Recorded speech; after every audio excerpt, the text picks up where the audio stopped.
thought this episode deserved a more thorough breakdown, so here we are with the highlights. Beware of spoilers ahead. Sacrifice. In the Season 3, Episode 2 of From, we see how Kenny reacts to the death of his mother, but there are a few things that caught my attention, and one of them was how Jim and Kenny discovered food near the forest huts they had slept in the night before, but most importantly, with the implication that the soil there is fertile. Given the circumstances, I would argue this discovery is somewhat comparable to the time Boyd discovered the talismans, but then returned to the town to lose his wife in the process. We have previously explored this interesting dynamic in the series, where once something is gained, something else of value or treasured is lost. And this time it seems like it was Kenny who could potentially now blame himself that had he not gone into the forest, his mother would still be alive. Also, something I should highlight is this interesting pattern in the similarity of what's being exchanged in this context of sacrifice. Almost like a law of equal exchange the writers have beautifully mapped throughout the show. For example, when Boyd discovered the talismans, it just so happens that Abby was the one responsible for their security and hideout system of the town during nighttime. And then Boyd found the talismans that provide security and shelter at night. He lost Abby, who was responsible for the same thing. Similarly, Kenny found food, and then we lost Tian Chan, who was in charge of feeding the town.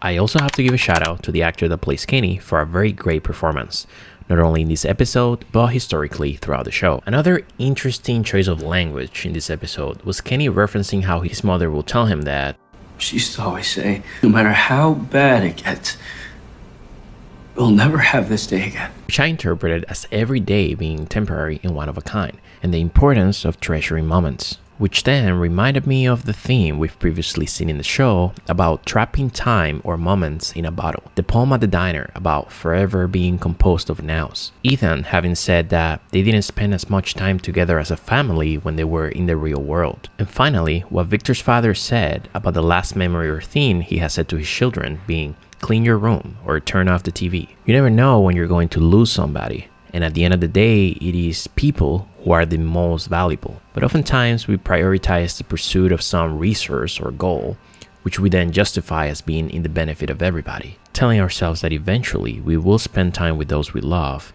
and it will be better. We also saw Donna reminding Boyd of this in the same episode. No, Boyd! We are all we have. Us.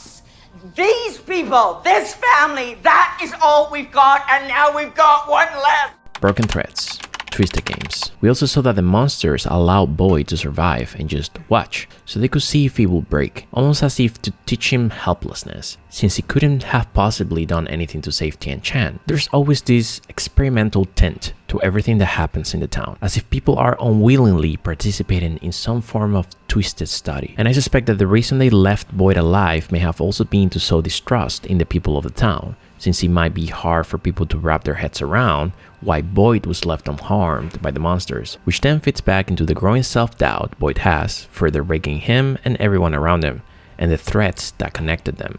It's a much slower and twisted way to destroy somebody, and I would like to expand more on these in a separate video. About Fatima. On this episode we saw some concerning symptoms and behavior from Fatima, but at the same time, though rare, most of what was shown isn't entirely unheard of for some pregnancies, especially when there's a case of malnutrition involved. However, noting the nature of this place they're in and the historical use of tropes like this could be suggestive of something insidious happening to Fatima in her pregnancy. The symbolism of eating decomposed food is definitely very alchemical in the context we've explored before, and if I were to give myself permission to speculate a little, I wonder if this act might serve as a symbolic catalyst to bring out hidden aspects about Fatima we didn't know about, even if it's just at the psychological level. The nature of this place. We finally have some revelations from Victor's father about the nature of the town. Interestingly, he said that his wife Miranda started hearing voices and seeing visions of the town after they did one last acid trip together. And this was before Miranda, Victor, and Eloise disappeared. Miranda had explained how she had been chosen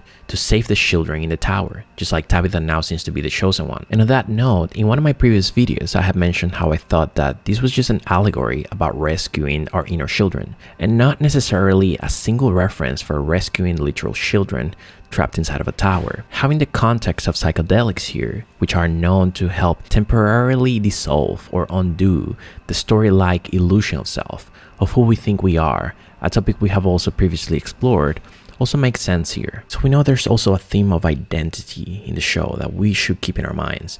And we could go in many different rabbit holes, in many different branches, and we know there is a precedent for every character that we could map. An example of that will be Boyd. All I'm saying is, boat wouldn't be a bad retirement gift. In case you needed some ideas on how to help me, smooth my transition from a long and decorated military career to, this strange and mysterious civilian life. With this inner narrative or story of self that we have inside of us, this script for who we think we're supposed to be or what we're supposed to be gets shaken. We can feel lost and out of place. So you see where we're going here. Sometimes when people try psychedelics and they feel like this, a lot of the times they say they just had a bad trip. What's more interesting is that Miranda also said that she's seen all the other people that were chosen before her and failed to save the children. A suspicion I have is that this could be evidence or a suggestion of the timelines in the show being potentially fluid in a way, or circular as we've explored before, where the actions of different characters throughout time are linked in a somewhat bidirectional way. Pure personal speculation, but this also reminds me of a previous analysis I had made where I saw the town they're in as some form of mental landscape, which would make more sense given the context of Miranda having been connected to it after a psychedelic experience. Noting how the altered states of consciousness induced by psychedelics can make our minds more receptive of the contents of the unconscious, like a radio tuning into a different frequency. And also a reference to how Carl Jung described the mind as being able to travel through time and space. Because, there are these peculiar faculties of the psyche that it isn't entirely confined to space and time. You can have dreams or visions of the future. You can see round corners and such things. Just like Victor's father said, all of these sounds like gibberish. And it really does. Just like anything related to the unconscious mind does. A fever dream, for example. In other words, however the creators piece together an explanation for the mysteries of the show, I suspect the explanation might not be causal in nature, but highly non-linear and subjective. And there's still a lot of room to make this a lot more nuanced than just some ethereal mental landscape or dream people are trapped in. And a perfect example of that is in the show Lost. Please be aware of some spoilers ahead regarding Lost. In Lost, there was an entirely reasonable science fiction framework to make sense of the island within the show. We saw the intertwining of science fiction blurring into the supernatural. So it was really a matter of perspective. For example, in Lost, the island had the ability to move places, but there were also particular coordinates and conditions that allow you to enter the island. Independently of that, the island also had the ability to draw people in from anywhere, which made me think of the coordinates we saw on the map at the police station. Plus, we had a fuzzy science fiction explanation for the island, and also people who were able to track his movements by tracking the movement of stars. Another callback to what star magic might potentially refer to in From. Additionally, further seeing this town as a form of mental landscape, with all the nuances we've discussed, already adds more clarity to the way Lost was presented in a very this is open to interpretation kind of way. And I'm sure there's even a lot more nuance the creators have in store for us. The meta box. Something interesting I've been noticing in these past 2 episodes is the almost ubiquitous presence of floral patterns and particular colors, not only within the town, but also in what we're supposed to see as a real world, which we could interpret as a way to maintain the style of the show cohesive throughout. But from my perspective, it also blurs the line between what the town is supposed to be and the real world. So using the language of the show, I can't help but wonder whether this real world Tabitha is in could potentially be just another box. So a box within a box. And yes, that doesn't make any sense, but here we are. This is the show we're watching, right?